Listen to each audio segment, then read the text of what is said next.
it's an honor to present here at the RINA AGM. The title of the presentation here is Sustainable Transition to Net Zero Marine Fuels. So before I start with the content of this presentation, I know we have already introduced myself. I just wanted to highlight a few things about my background. So I'm an engineer of energy system management, and I hold a PhD at University College London. So I've been focusing on my research on the use of hydrogen in shipping, and the picture that you see there is when I went to visit in Birmingham, what was supposed to be the first ship running on hydrogen and fuel cells. And I thought I would drop it there because I know there are many students, and it would be nice to see the developing of these fuels in the future. So as Maurizio has been said, I have done I am co-author of different papers, starting from the third GHG studies, the assessment of fuel oil availability. I've worked for the IMO, the European Commission, the Global Maritime Forum, most recently also some report from World Bank, but also had the opportunity to work for a shipping company, port authorities, and banks. And the reason why I'm saying this is not because I want to share my curriculum, is just to, I guess, justify why I am here today to talk at the AGM of RINA. So that's me, but let's now move on this presentation and the content of this presentation. So I will start with a brief introduction of the Marine Decarbonization Hub. It's a new established hub in the Lloyd's register, and I will say a few words around the Get It to Zero model that we have, our Get It to Zero model. Then we will move on understanding the scale of the challenges of the decarbonization in the shipping industry. Once we have an understanding of what is the problem that we are trying to resolve and how this is linked with the need of a new fuel, then we will start to look a little bit more in detail. So what is this ideal fuel that we are looking for, the decarbonization of the shipping industry?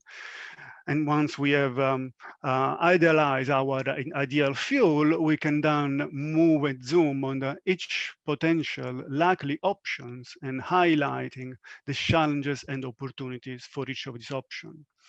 And then we will move on some conclusion, but let me just anticipate on conclusion, the aim of this presentation is not to conclude on which of these fuels are better than another.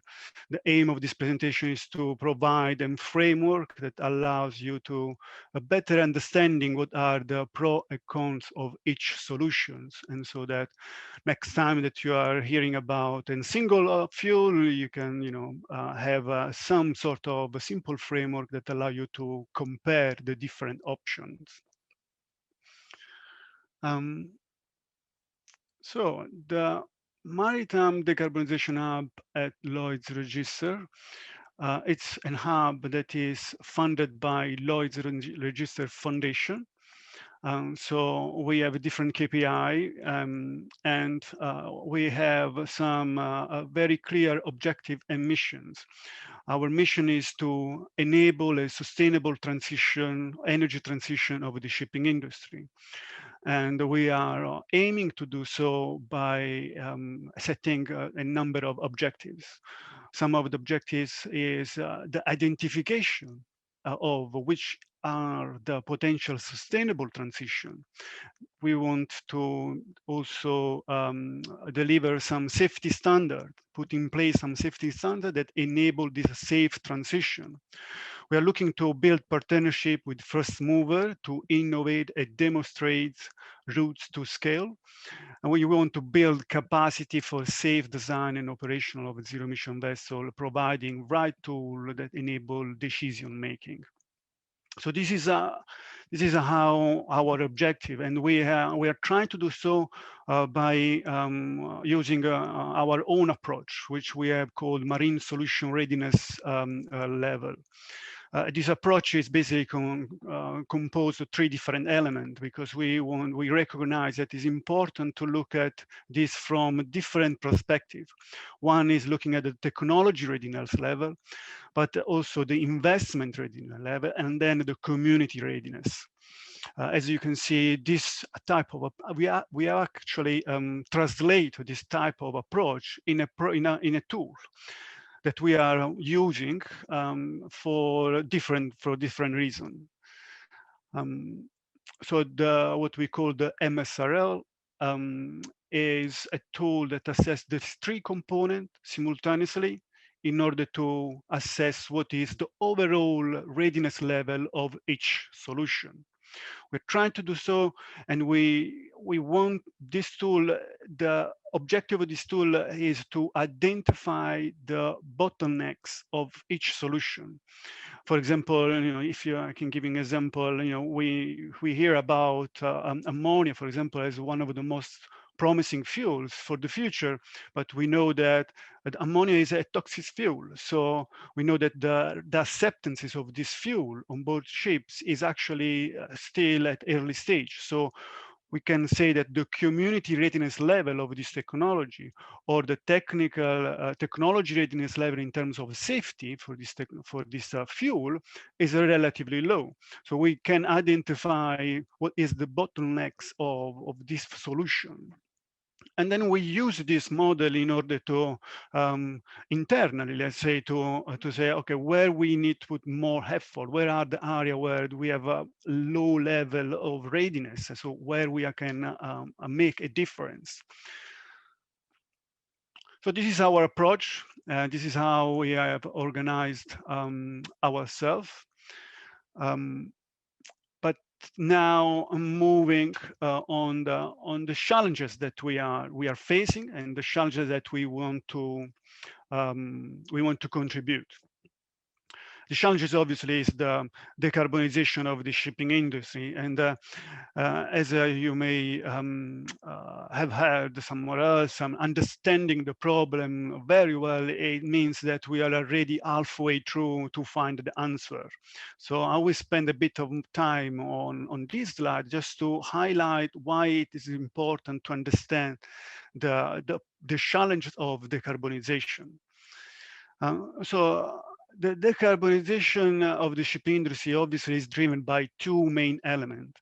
One is the transport demand, and the other is the carbon intensity of the fleet.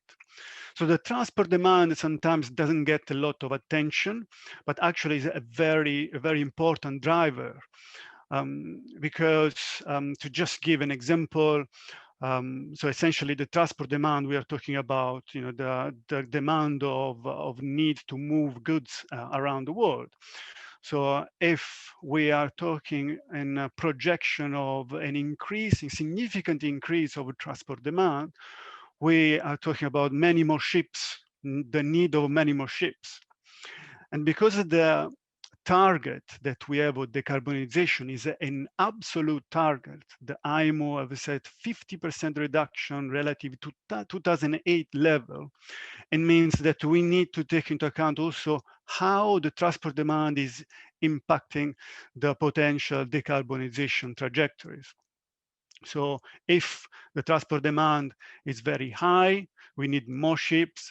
That decarbonization, the challenges is harder. If the transport demand is actually stable or potentially lower, well, the energy demand and so the associated emission of the shipping industry is obviously somehow easier to achieve. So that's an important parameter that doesn't get very often mentioned. What is the attention instead goes very often is on the carbon intensity of the fleet. Obviously, here we are talking more about the technical and operational intervention that we can achieve to like we can apply to our ships. So we have different type of intervention.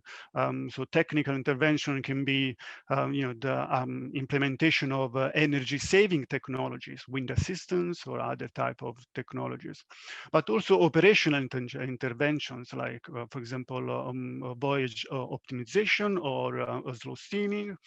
And then also what is capturing more attention is actually the switch to a fuel and low carbon fuels. These are all elements that will reduce the carbon intensity of the fleet. So different scenarios have been done by different organizations, and I myself did also some analysis on this, and it seems that everybody is agreeing on the fact that in order to achieve and full decarbonization of the shipping industry, or also to meet the IMO goal in 2050, there is a need to switch to a low carbon fuel. So this is why this presentation is mainly focused on marine solutions that include low carbon or zero carbon, net zero carbon fuels, to be exact with the definition. This is only these are two drivers that are the key one for the decarbonization of the shipping industry, but they are only one part of the equation. The IMO is focusing on operational emissions, but we know also that if we are talking about changing fuels, we don't want to use fuel that are zero emission vessels from the perspective of operational emissions, and then we have high emissions on the upstream. We don't want to move a problem from one side to another. So it's important to look at the complete life cycle assessment of these fuels from the resource until the delivering and the use on board ships. So I know we all are aware, I guess, that there is a debate on IMO on how to include and how to account for emissions that are not only the operational emission, but also operational from emissions from the shipping energy demand, essentially. And the last but not least, very important drivers is the regulation. The regulation of the that will apply at the national or international level is also will dictate essentially the pace of which this decarbonization will happen, and also the shape of this curve that you can see here. Now, is here for illustrative example is just a straight line, but if we imagine how the regulation will be implemented and take force, this will actually have an impact of what is the shape of this curve to reach the goals. So this is also a very important element. So I hope this gives you like a very a view of what are the key drivers and what is the challenges, how complex is the challenge to decarbonize the shipping industry. And one more thing that I want to stress is that this challenges is not only looking at the propulsion on board ships. This challenge, this transition needs to, because it involves the use of different fuels, involve the whole supply chain. And this area is a representation of the whole element that we need to consider in order to take into account the potential solution of for the decarbonization, starting from the resource, or which resource we are using, from the production and conversion of the energy sources, to the bunkering and port integration of where we are going to supply and this fuel, from the fuel storage on board and the handling, the safety on board of handling this new type of fuels, until the propulsion. So how we use this fuel on the on which type of engines or which type of propulsion systems. So it's a challenge that covers the whole supply chain. So we know the challenges now. We know that we need to look at this from from the whole supply chain point of view.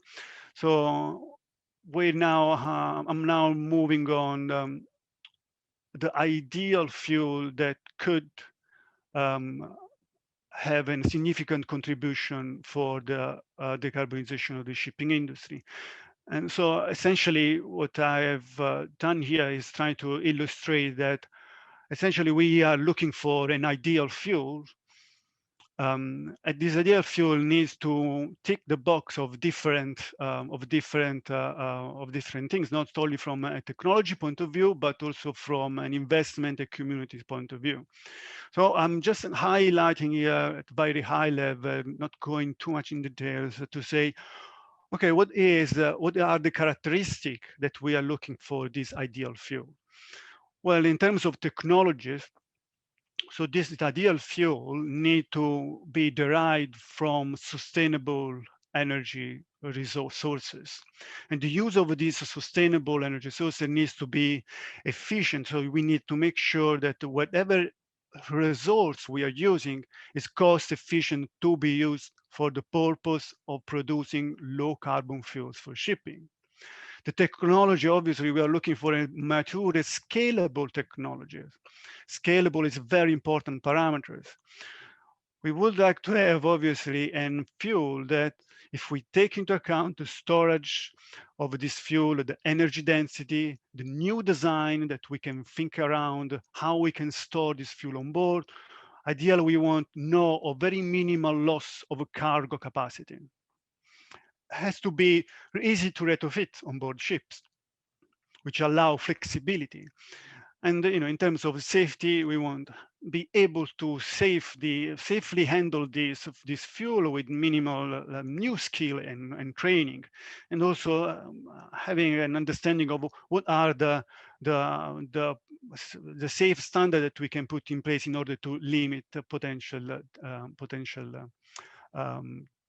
damage. From an investment point of view, the fuel that we would like to have needs to be competitive, obviously, from a capex and opex point perspective. Looking at from the supply side, so how we are producing these fuels, and so the infrastructure needed, the scale of investment needed for the decarbonization of the shipping industry, highlighted that the major capital needed is on the infrastructure of this fuel. So it's important that whatever fuels we need needs to have a competitive capex and opex. Also here, the technology used to produce this fuel need to be cost effective. The price that we are looking for these future fuels needs to be low price volatility. In this, with this, I meant that there are potentially other sectors that are demanding the same fuel. So we need also take into account this potential dynamics of other demand for other sector asking for the same fuel. And so therefore the need of a robust business case, essentially. And finally, community readiness levels. So the fuel, well, has to be a sustainable fuel. The example of the first example that comes to my mind are when we talk about sustainability is biofuels. There are many biofuels already available in the market, but we need to make sure that they are certified, that they are really sustainable, that we are not creating damages on other elements like land use. The emission has been mentioned before. The life cycle assessment from well to wake is really important. So these are all elements that increase the acceptance of the use of this fuel.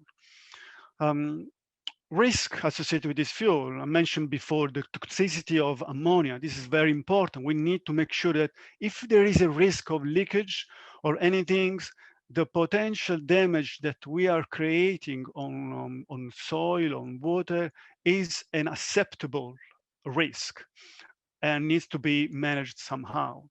And last not least, the new fuels needs to create new jobs, more new jobs than lost jobs, so new employment opportunity as well. So this is an overall framework to say it is in our wish list for this ideal fuel. Now let's move on, and before I move on the single, before we move on and zooming on the single options, I want to just to emphasize once again that this is not only a technical challenges. This is about putting together the technical challenges with the commercial case, with the acceptances from at the community level, regulation, safety, and sustainability. So this is more about planning and risk management. So having a strategy and decarbonization strategies that allows you to have an plan uh, that we make that achieve your decarbonization objective. So last point here was working across the supply chain to ensure synchronized change. I guess what I wanted to highlight in this last point is also that, the change going to happen over time. So therefore, the need to manage the risk of your decarbonization strategies a long time. This is important and I will come back on this point later on. So let's move now on of each of the single options that I am going to zoom in this presentation. And I'm going to start with the case of the hydrogen. And as you can see from the title of this presentation, I'm looking here to the case of a transition based on hydrogen. And in these illustrative examples of how a transition based on hydrogen could look like, I want to highlight a few things. First of all, is that today, if we want to operate an hydrogen ship at commercial base, is essentially not really realistic. There is not a supply chain that covers hydrogen supply. So the existing fleet runs on other fuels. So the starting point here is a fleet that is running with fuel oil or some sort of new or blending or with a biofuel or some sort of still fossil fuel based fuel. This is what we have today. As we move towards the future, 2025, 2030, there will be an era of diversification and hybridization. So we are going to start to see essentially the uptake of these new fuels. And this transition based on hydrogen, we may start to see dual fuel based on blue hydrogen, or we may start to see some diversification, company focusing more on the shipping on biofuels, for example. Also, sort of a blending between like liquid natural gas with hydrogen. But when comes the takeoff of the hydrogen is more in the age of the following era, let's say in 2035 and 2050, where you can see a rollout of the technology, potentially starting with the blue hydrogen and then moving on green hydrogen. So these are the illustrative case transitions that we need to start to focus on if we are looking at the solution based on hydrogen. And one thing is important that I want to highlight with this narrow here um, is that the decision that we are taking in each time step is important. Whatever decision we are taking in 2025 and 30, we are going to have this type of ships running in 2035 and 40.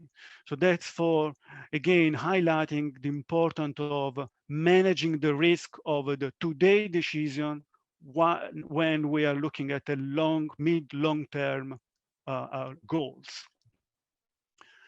So I mentioned about blue and green hydrogen, but I have not defined them. So I'm taking the opportunity here to zoom a little bit more on the hydrogen.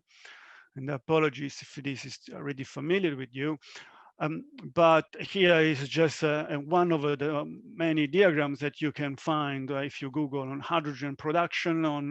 You can find many types. I selected this one from the Royal Society organization, which I think I would highlighting very well the different type of production of hydrogen, how you can produce hydrogen from renewable energy, from solar, wind, but also from nuclear and also from fossil fuels, like for example, for natural gas with CCS, and different also applications. Generally, we define as blue hydrogen produced from a natural gas with CCS technology, whereas we define green hydrogen as hydrogen produced from renewable electricity. So hydrogen obviously has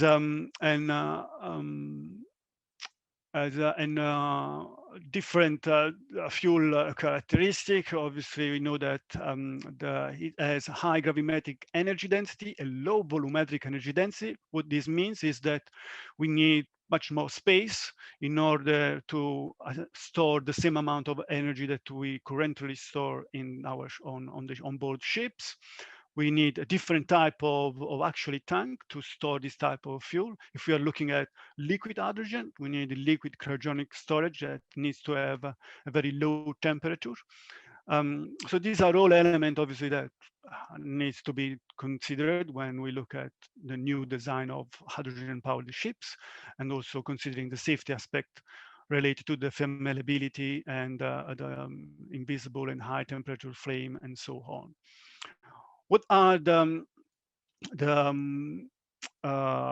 what are the key challenges, opportunity for hydrogen in shipping? Well, today storage of onboard remained costly and with potentially loss of cargo capacity. So storage is the main challenges, I would say. And also this is related to also the distribution of the on the supply side. So if we need to distribute, we need to store hydrogen also on the supply side, which also creates some challenges. The storage of a large quantity of hydrogen at port also brings other safety concern. So I would say, the storage is something to look really closely when looking at the solution of hydrogen.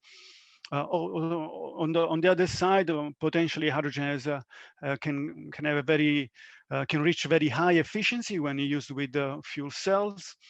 And is one of the few options that can really ensure low zero emission from a point of view of GHG emission, but also air pollutants. And then there is also an opportunity here to find the synergy with other sector. I mentioned before, other sector could demand this fuel. This can be seen as competition from one side, but also an opportunity to create synergies. So this is a very high-level attempt here to map hydrogen with the framework that I have highlighted for our ideal fuel. And as you can see, it's not ticking all the boxes. Some of them, some of them are question marks because it really depends on the type of results. So this is really just more just for an illustrative example to highlight the fact that hydrogen in this case have some strength and was also some point that needs to be addressed, some challenges that need to be addressed from 3 points of view: technology, investment, and community. Moving on, the other potential solution, we're talking here instead of transition based on ammonia. So let me start to say that there is no ammonia without hydrogen. So ammonia is derived from hydrogen. So therefore, the transition based on ammonia are actually quite similar to the one that we have seen for hydrogen. Also here, you can see the same type of things. This is not about only comparing fuels. This is more about how we arrive to how we achieve our goal. So it's about more of the transition.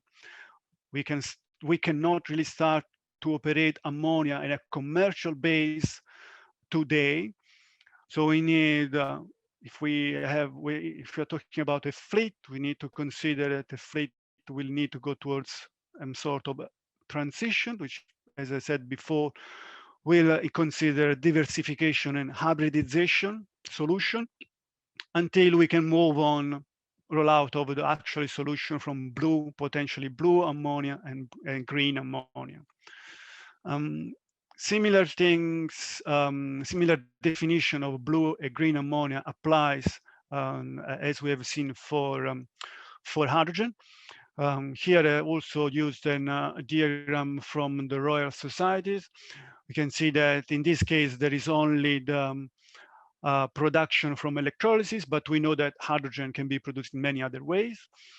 but essentially ammonia is derived from hydrogen and nitrogen using the Haber-Bosch, and there are many type of potential existing user and future user of ammonia, which is also important. In terms of the characteristics of ammonia, we are talking about, as you can see, a fuel which has low gravimetric and volumetric energy density. We still need, compared to diesel, we still need a large volume in order to store the same amount of energy. Potentially better, a little bit better than hydrogen, and easier to store relative to hydrogen, but with some concern around the toxicity and how to handle the fuel for propulsion purposes on board ships, which is also a topic that we are working on. What are the key challenges, opportunity of ammonia? Well, as I was just mentioning, safety appears to be the major concern. There could be severe consequence and from a release of ammonia at port or at sea. So there is a need to really fully understand what are the practicability of using this solution on board ships. Some solution implies that the use of pilot fuel, and so there's also a need to understand what type of pilot fuel are we considering and what is the impact in terms of emission, because different blending means different emissions rate. NOx emission could also be a concern, although there is a let's say potential solution and engine that can resolve this issue. And then on the opportunity side, we know that ammonia has been carried as cargo with ships, so there is some expertise that can be leveraged. The storage is less expensive compared to hydrogen, and potentially compared to other solution, one of the key element in favor of the ammonia that it looks to be competitive. The cost production of ammonia looks to be competitive in the medium and long term. Once again, we are trying to map this against our framework, and also here it's not ticking all the boxes. We are taking some of the boxes. Also here, some question mark. As you can see, some concern about the risk on the community level, but the commercial case, if we look at mid-long term, seems to be more robust. Safety obviously has an impact also on the technology side for the training of new skills in order to handle it safe in this field. Moving on, the third option, we in this case are talking about methanol. The transition based on methanol are slightly different because essentially there is a potential option today to use methanol, although the availability of this methanol is still very limited. We are talking about biomethanol. So there is a potential, let's say, to start to blending with potential with the current fuels. So in the area of diversification and hybridization, you can start to think about to accelerate the deployment of blue and green methanol by blending with the biomethanol and using dual fuels when needed. So I guess what I'm trying to highlight here is that there could be a nice transition with a lot of reuse of technology, because it could all be based on methanol solutions, whether it is bio, blue, or green. Which is, I think, the interesting part of and transition based on methanol. So methanol, in this case, I have used a diagram from the IRENA report, which finally we can see the colors. So we know very intuitively what is blue and green methanol. And yeah, and I found this very interesting, this diagram, because we can also highlight what are the other type of colors, so the brown and the gray methanol. So I was talking about transition based on methanol, it's important that uh, you know, if we start to um, leverage, let's say, the flexibility of methanol and being produced in different way, we also need to make sure that if we decide to switch on methanol today, and this methanol is brown on grain methanol, we are actually at risk to emit more emissions than the current conventional fuel. So, this needs to be really, we need to pay attention to this type of detail. So what we are looking here is only to the green and blue options for the decarbonization of the shipping industry. So the characteristic of methanol, obviously, are a bit different from the hydrogen ammonia. We are closer, getting closer to the diesel option, our conventional fuel today, but still there is a low gravimetric and volumetric energy density compared to diesel. So we need more space also here in order to store this fuel. So the need to come up with a different design in order to also to optimize this solution. It's slightly less toxic than we'll say, I don't know if it's slightly or not, but it's less toxic than ammonia, and has other different characteristics. So the solution, obviously, here on board needs to adapt following the characteristic of the fuel. But in terms of challenges and opportunity, there is already a regulatory framework for methanol. So this is actually a benefit, because compared to hydrogen and ammonia, where there isn't already a regulatory framework, methanol is then in a position of advantages. Um, uh, Competitiveness is a bit uncertain. So the cost of producing a net zero of methanol fuel, it could be higher than hydrogen and ammonia. And now most of this is linked to the deployment of future technologies such as, or I would say, how we sourcing the CO2 that is needed to produce green net zero methanol. So the most promising technology that often is mentioned is essentially the direct air capture, which we suck carbon from the air and then we produce methanol. If we Also, this is another very important element. If we are using carbon that is coming from burning fossil fuel, well, we are not talking anymore about a net zero fuel emission methanol. So we need to be very careful about that. So a lot is linked about how this direct air capture technology will develop in the future. And finally, I'm moving, just conscious about the time, I'm moving on the fourth option, very quickly here on the framework. Also here, ticking quite a lot of the boxes, but with quite many question marks because of the different way how you can produce methanol and the transition based on methanol. My last case is methane. So essentially, we're talking about gas here. So the transition based on gas implies that you are starting to invest more on potential fossil liquid natural gas today, and then moving towards and blending with bio liquid methane, and then moving towards a synthetic gas, essentially.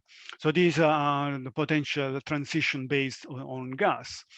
Um, how we can produce net zero gas. methane. Well, this is a representation from C Delft. And also here again, we find our friend hydrogen produced from electrolysis, but we know that can be produced from other means as well. And here as well, synthetic gas can be produced by using the direct air capture as methanol. So this pathway here has a lot in common with the methanol production. But methane can also be produced from biomass feedstock through anaerobic digestion or gasification. There is a need of upgrading, and whether you are producing this from biomass or from renewable based hydrogen, once you have produced methane, you need liquefy this and then using on board ships. Just I guess I want to bring the attention of the liquefaction step, because current, for example, biogas that we can find already on the market, it find an easier application when you just essentially mix in the gas grid. If you are thinking to have an application for marine fuels, then there is a need to, on the supply side, to understand what are the implications of building this extra step on the supply side, where you are not mixing straight on the grid, but creating these steps to liquefy that, created the infrastructure, that distribution of this liquid biogas to the ships. So this could be a point of where we need to pay a little bit more attention when we say how, when we are assessing, when we pose the question, how we're using biogas in the most cost-effective way. Are there other sectors that may demand this fuel and can close the gap in terms of price more easily? So these are all questions that are at the moment not really answered, but need to be considered. Methane in terms of fuel characteristic is getting closer, I guess, with the diesel. Obviously, we are talking about different, totally different characteristic of fuel. Is a gas need to be stored in a different tank, but again, compared to diesel, we need more space on board. So the need of coming up with the new design. About opportunities, we already have gas fuels ships for carrier as LNG carriers, but also running as a propulsion. There is a strong training program, and the supply chain is essentially under development. As I was mentioning before, there are some risks associated with the mid-long-term production capacity and scalability of bio-LNG. And if we look instead to the synthetic option, well, there is a risk that this option could be a little bit more, the cost of producing is a little bit more, could be more expensive than other options. And then last but not least, there are still some concern around actually the methane emissions, which we know is also an important GHG emission. So the need to also make sure that if we are handling methane, across all the supply chain, we have all the mechanism and the technology to reduce and control the methane emissions as well. Finally, again, here I'm mapping against our framework. I'm not going to detail, just conscious about the time, but also here we are not ticking all the box. And for some of them, obviously, we have some question mark as well here. These were some potential transitions, illustrative example of how we can move, but they are not also, this list of potential solutions are not also the all potential transition pathways. I have not covered, for example, a transition based only on biofuels or on nuclear, or for example, using fossil fuel with the CCS technology on board. So these are all other technology that needs to be tracked, and they need also be considered when we look at potential solutions. But coming back to the ideal fuel and the likely potential solution that I have highlighted in this presentation, just want to conclude, as you can already imagine what might be my conclusion is that there isn't an ideal fuel. None of these is ticking all the boxes. So it's important to find a compromise. We are not going to replace the actual. We are not going to find a fuel that has the same characteristic of our conventional fuels. So we need to adapt. There is different challenges and opportunity depending from the fuel. And this challenge needs to be seen from not only from a short-term view, but also a mid-long-term perspective. So again, it's not only about the fuels and comparing the fuels, but it's all about the transition, how we achieve the transition based on a particular fuel.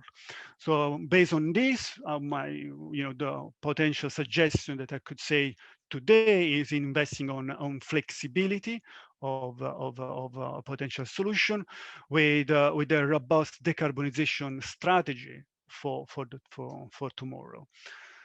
And here I've finished my presentation, so I'm very happy to answer any question if any. I can see that already there are some hands there. Dr. Carlo, thank you so much for a very informed and detailed presentation. We do have hands raised and also questions within the chat, which we'll get through as many as we can in the short time frame we've got left. And just be reassured that anyone that's asked a question in the chat, Dr. Carlo will endeavour to get a response post the meeting.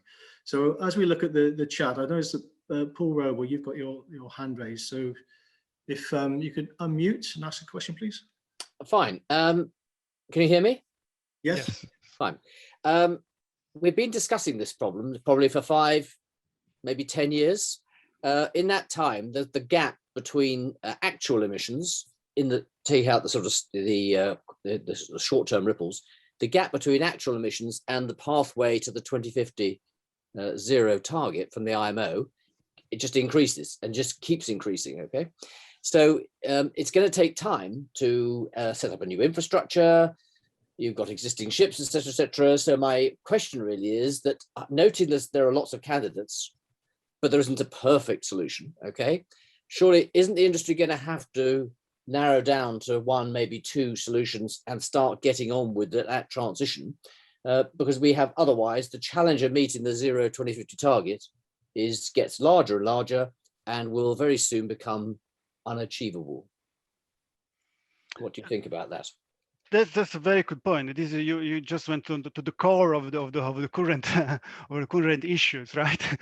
So that's a challenges, and the question that you pose is, I guess I will frame it like, how do we narrow down? Do we have now enough evidence to narrow down to 1 or 2 solutions? As you said, this is more about to create the infrastructure and potential infrastructure that is scalable in the future.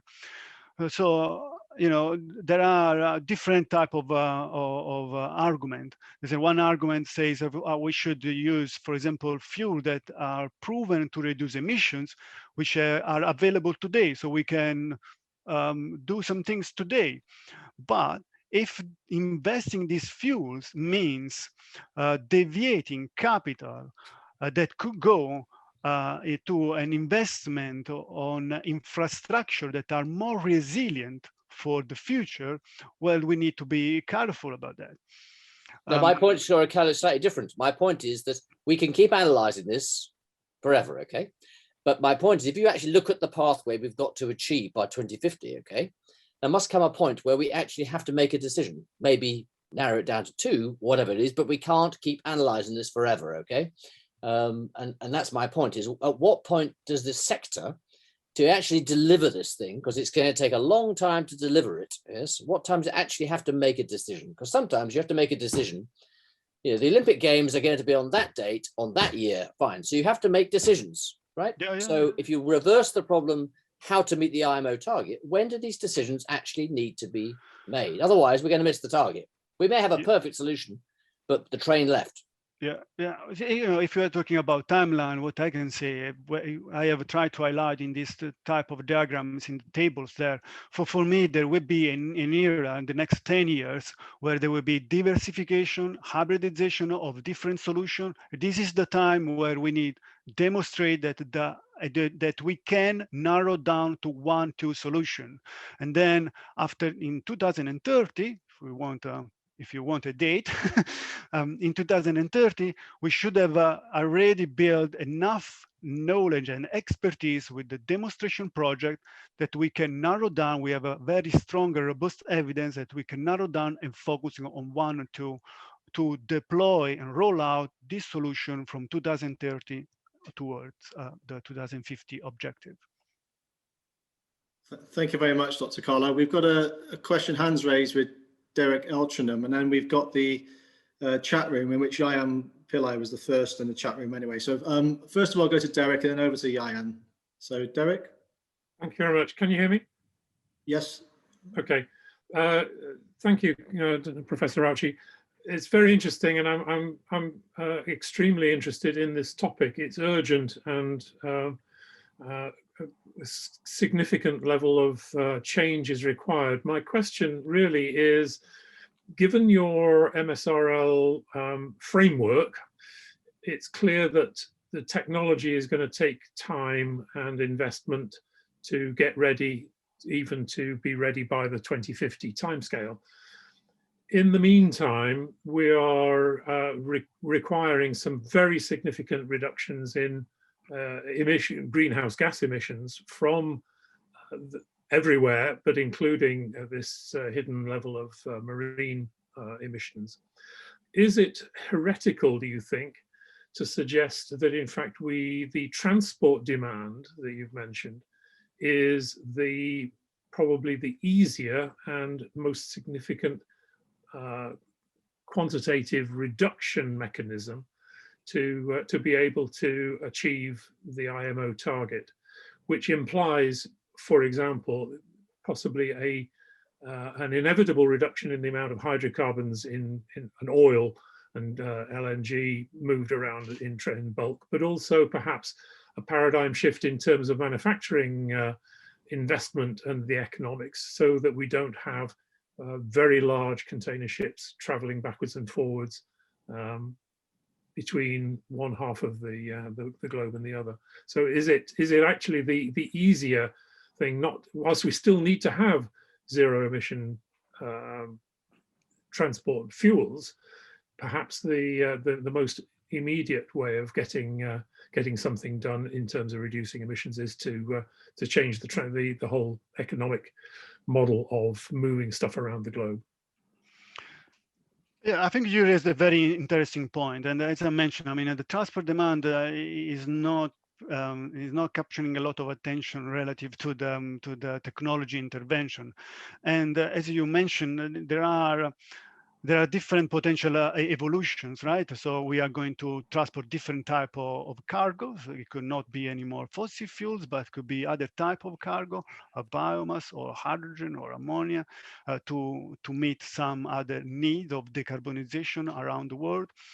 So there could be a different cargo, but I think we are expecting to see still some sort of trading of energy trading between different regions of the world, because this is how there are different regions that have a larger quantity of resource relative to others. So I expect that this type of a trend there will still be there. I don't know, and we need to investigate a little bit more about what this means in terms of the impact on the transport demand, and there are different scenarios in there that have been modeled. And the other point that you raised about the dimension of the shipping and the different potential shipping network evolutions. So I'm not sure I have answered your question, but definitely the transport demand will play an important role. Although I have to say that the expectation is that transport demand will still continue to increase, especially for a type of ships, for example, container ships, which we know that they are expected to increase anyway. So they are the one that have a significant contributor of the GHG emissions. So although the transport demand is important, there is still an expectation that will increase. So we can just need, I guess we just need to run different scenarios and see how sensible the decarbonization could change based on different transport demand. Then perhaps the conclusion has to be that the decision or the expectation that transport costs will remain the same or continue to decline as they have historically is just going to have to be revised, and for the world economy, everyone to expect that moving stuff around the globe is going to cost more in order to be able to sustain the planet.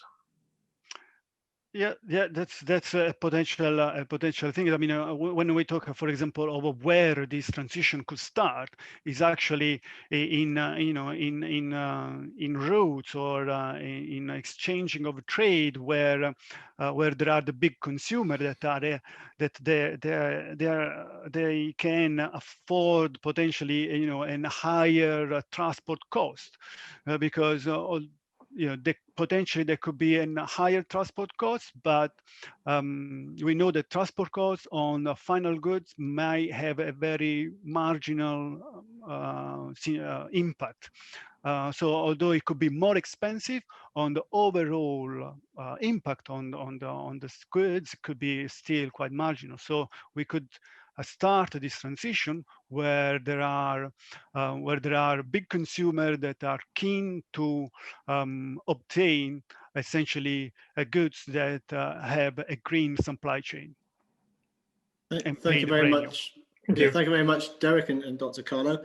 I'm just very conscious of time, so we're going to take a couple of questions from the chat, in which is Yayan Pillai's got a question, and then we'll come back to Hari Raj just to finish. So just bear with me. Yayan Pillai, you asked, are we panicking too early? Well that's a good question. And obviously this discussion is at core at the moment, and is important. And the panicking, let's say, feeling is because we know that the decision that we are taking today could have actually some impact for the mid and long term.